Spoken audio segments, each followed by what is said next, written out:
If you began your career here under the protection of a union contract, then I invite you to find the person that worked that hard for you and shake their hands and thank them, because I represent a group that are working without a union contract, and let me tell you, this is hard. When I started 8 years ago with Allegiant, I never really gave any thought to the fact that they didn't have a contract. They were not unionized. They had a set of work rules, they had an open door policy, and I even knew that the opening paragraph to those work rules stated that these work rules can be changed by management at any time and with no notice. And I was okay with that for a little while. But then I realized what that meant, and that literally meant they would change the work rules at any time with no notice via email. And you better know the work rules. You better have read your email, because there will be accountability. We saw flight attendants disciplined with no ability to grieve. There was no grievance process, no due process. So you can get called in for something that someone reported and turn in your badge, you're finished. Because of the nature of the industry that we're in, we can work really long days. We can go to work expecting to work an 8-hour day and have that turn into a 14-hour day, a 16-hour day, sometimes a 20-hour day. There's no extra pay for that. After about a year I'd been there, I think the company decided we needed an attendance policy. It was a point-based system. So if every time you call in sick, you get X amount of points, and after so many points, you get terminated.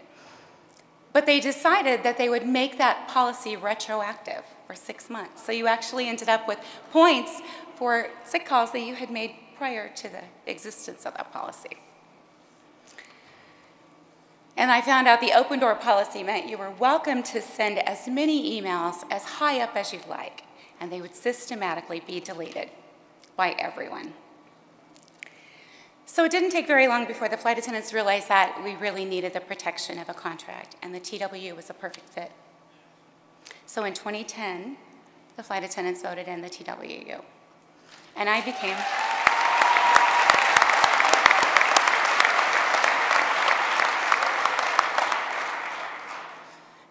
the lead negotiator, and I've taken on that role. And it's very difficult to continue to work in an environment that doesn't have a contract. The CEO of this company stated long ago and very publicly that we would never have a union on property. So we really made him mad. So now we voted in the TWU. Just a few months later, they fired 173 ground people to set an example for anyone who might want to follow our lead. They cut our insurance benefits. They've recently had an experience where flight attendants broke down in a city and had to stay overnight, and the company couldn't find them each a hotel, so they said, all 4 of you can share one room. 2 of you can take the bed, 2 of you will sleep on the floor. We have no grievance. We have no system board of adjustment. We have no way to hold them accountable. Our work rules state we'll get our own hotel room, but if there's not one there, nothing anybody can do. After a year of negotiations, we thought we were moving along. We thought we were so close. And we invited the CEO to come and finish the contract. We had just a few open articles. But the most important to us is obviously union security. That gives us the protection that our union will be able to continue. They're still convinced, though, at Allegiant that our union is temporary, that we're going to go away. And the owner of the company refuses to give us union security in hopes that we'll just simply give up. When we asked the National Mediation Board for help in mediation, the company immediately began training scabs to take our place. That's the environment that we work under. Flight attendants are still working 16, 18, sometimes 20-hour days. And if they say, I'm too tired, I can't go on, sometimes they're faced with discipline. They get put on probation. for saying, I can't continue to work under these conditions. Allegiant is considered the darling of Wall Street. They were actually recently named the most profitable airline in the world. And the flight attendants just took a pay cut.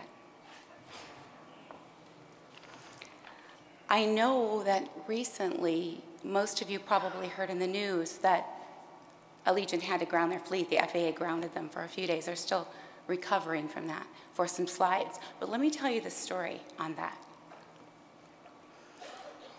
There was an aircraft that was experiencing the smoke alarms going off, and there was a little bit of smoke in the cabin. So the captain was notified and started an evacuation. This was in Las Vegas just about a week ago. When the flight attendant opened the forward door, the door that you use to board, it inflated the slide.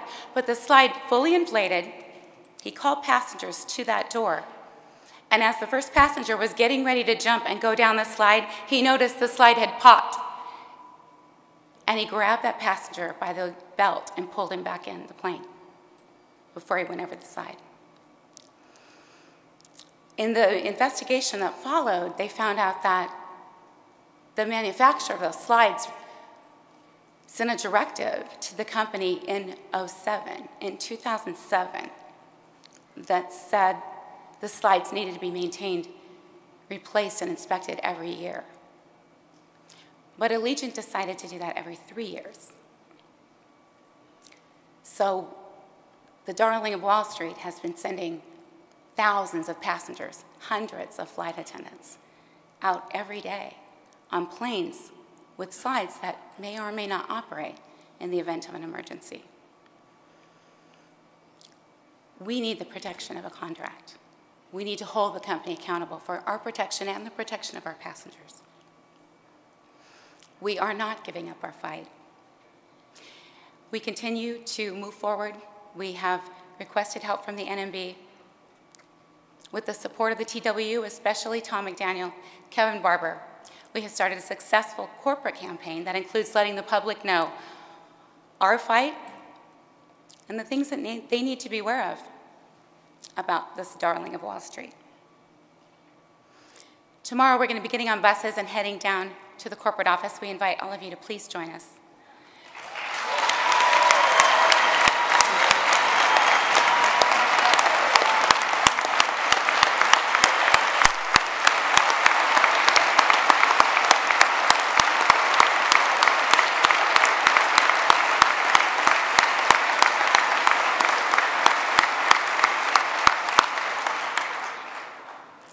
We want to let the people, the managers, the corporate people, the investors at Allegiant know that it's not just the 600 flight attendants of Allegiant. We have the support of the entire international.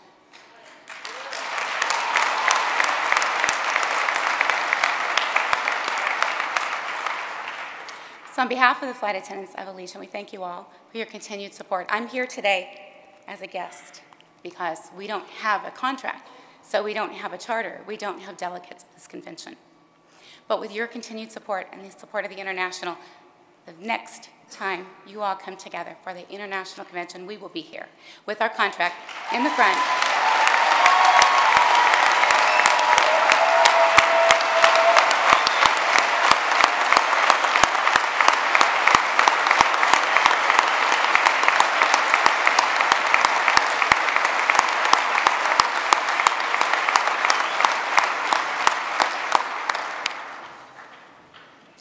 And we'll stand shoulder to shoulder with you in a new, invigorated, and stronger TWU to say we're here, we're the TWU, and we're proud. Thank you.